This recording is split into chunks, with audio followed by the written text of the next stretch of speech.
banking and financial stress is chiefly originated in the Western markets of US and Europe.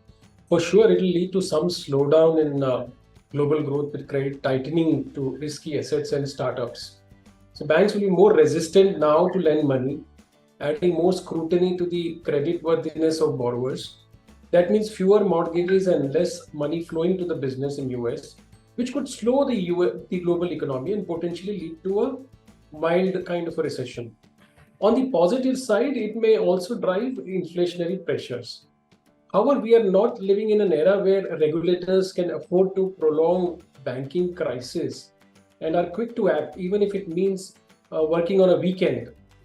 That's why central banks stepped in on Sunday. Their coordinated action, the likes of which the world hasn't seen since the European debt crisis a decade ago, represents the first indication that the banking crisis was large and they need to act to avoid long-lasting and any systematic damaging effects to the global economy. Specific to India, the RBI report recently indicated that direct impact of the US banking crisis on India's economic activity could be limited. Also, due to issues in US bank, there is a greater possibility to focus on financial stability concerns versus conduct of an aggressive disinflationary monetary policy. On a relative basis, given that India's business or economy is largely domestic centric due to underpenetration and large consumption base and is less dependent on exports, the earnings linkage in majority is decoupled actually from whatever happening in the West. So the presence of foreign banks also in India is just limited to having 4% of lending in India and is not significant to create any adverse impact.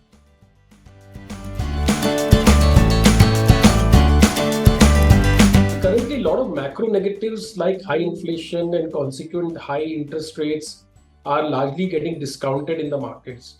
And as a result, earnings expectation is lower and valuations have corrected across large, mid and small caps. However, it is possible for potential global risk that has not yet been fully priced in by the market. I mean, the market's ability to accurately price in all potential risk and uncertainty is limited by human biases and cognitive limitations. For example, unexpected events such as natural disasters or geopolitical events could create stress points that were not previously accounted for by the markets.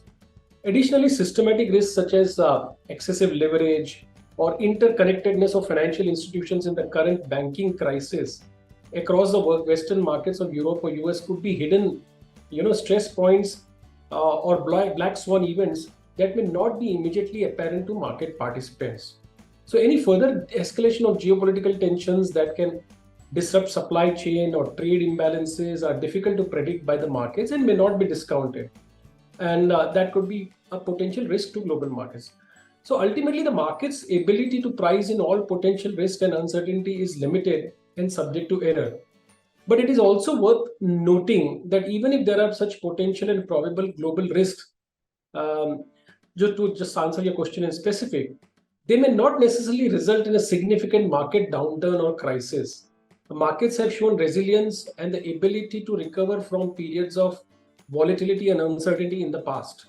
Additionally, market participants and regulators may take steps to address and mitigate potential risk as they become aware of them. Mid and small cap are generally defined as those with a market cap between $100 million and $2 billion.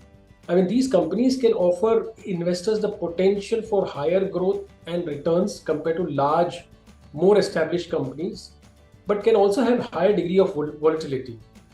Now, typically, small and mid-cap companies are under-researched, misappraised, and hence undervalued and can provide early mover advantage. There may be structural tailwinds to mid and small cap investing, as these are companies which are well positioned to take advantage of emerging trends and disruptive technologies. They may also be more nimble and able to adapt to changing market conditions. So we believe there is a merit in mid and small cap investing because of early mover advantage. They are nimble footed, their ability to grow is faster. They can disrupt the existing technology or products, etc. and provide very solid scalable business to growth. Of course, evaluation and due diligence is a very important criteria of and fundamental virtue of small cap and mid cap investing.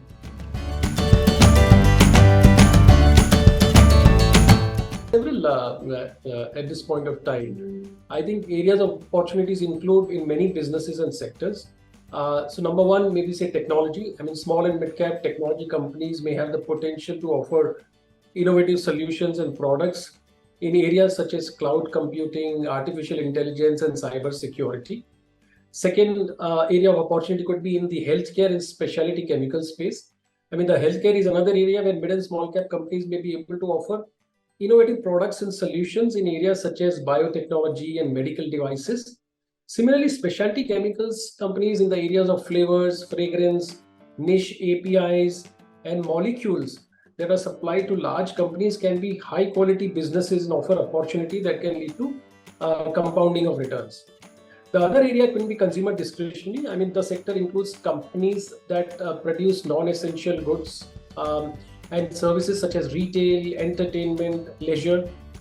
Small and mid-cap companies in this space may have the potential to offer unique products or services and capture market share from larger companies. And the fourth area that we believe at this point of time, because of the manufacturing cycle impetus given by the government and Make in India initiative, includes industrial and capital goods companies. The industrial sector includes companies that produce machinery, equipment, and other goods which are used in manufacturing and construction. And small and mid-cap companies in this space may be well positioned to benefit from an increase in infrastructure spending or manufacturing activity.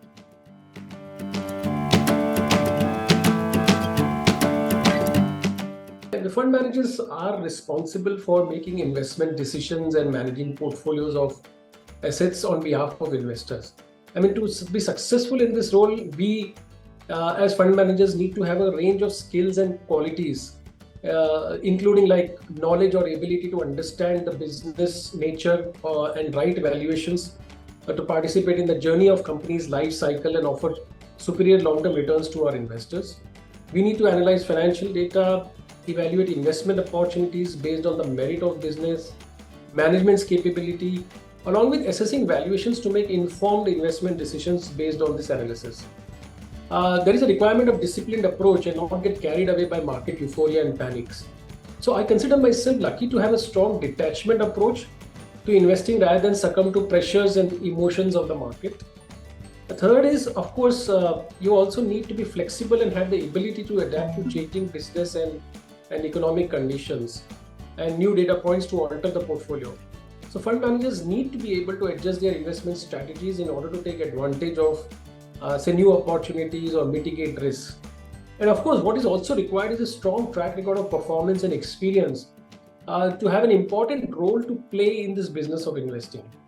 In summary, I strive and make an attempt to possess a combination of deep knowledge or understanding of business, analytical skills, risk management framework, detachment, and yet adaptable, and thereby create a record of strong performance.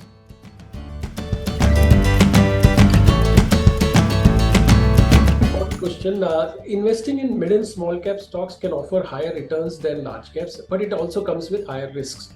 So a few strategies that we follow to manage risks associated with mid and small cap investing can be narrated in many points. So for example, number one is conducting thorough research. Before investing in mid or small cap stock, we conduct extensive research on the company's financials, management competence and ethics, business quality in terms of market size, competitive landscape, entry barriers, capital efficiency, and growth prospects. Analyzing the company's balance sheet, income statement, and cash flow statement helps us to gauge its financial health and sustainability. Number two, we diversify portfolio. I mean, this helps to reduce our overall risk of concentrating too much in one or few small cap companies only. So we take an approach to invest in a basket of stocks to minimize risk. Third, we essentially invest for the long term. Now, mid and small cap stocks are typically more volatile than large cap stocks. Therefore, it's essential to invest for the long term, which allows us to ride out short-term fluctuations in the stock prices. And fourth, we do keep an eye on liquidity. Since mid and small cap stocks can be less liquid than large cap stocks, meaning it may be harder to buy or sell shares. Before investing, we consider the stock's average daily trading volume. We accumulate it gradually over periods of time and give appropriate weight that does not exceed 4 to 5% in a portfolio. So we make sure that we can quickly exit our position if needed. And finally, we monitor our investments on a continuous basis. Being proactive helps us to identify potential risks and make timely investment and exit decisions.